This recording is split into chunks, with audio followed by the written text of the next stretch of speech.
Nilikuwa nachunga mifugo ya nyumbani kwetu kwa bidii zote, nikijua huu ni wajibu wangu.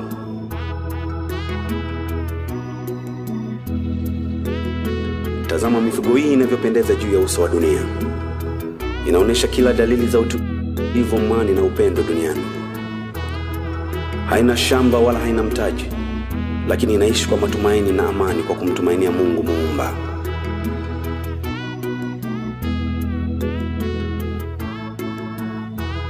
Matumaini yalianza kuingia dosari wakati baba alipototoka ghafla kwa ajali mbaya ya gari. Kwa mujibu wa mafunzo ya baba, mimi ingawa nilikuwa na umri mdogo, nilijikuta nikiwa kiongozi wa familia. Nilazimika kufanya bidii zote kuhakikisha kuwa mdogo wangu Anita hapati tabu. Ila nilikosa kitu kimoja tu, maneno ya hekima ya baba.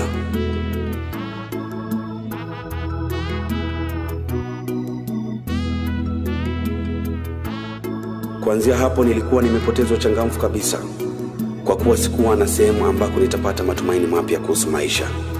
Ila nilijua kuwa natakiwa kuhakikisha hali hii ya maisha itaondoka na tunaishi maisha mazuri kama wengine.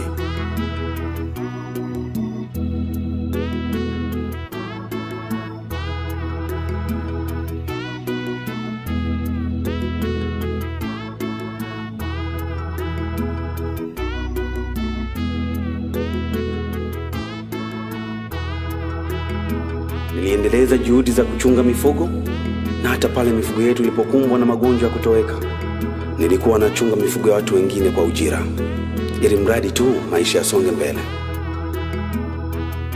Nilikuwa eneo la malisho kila nilipokuwa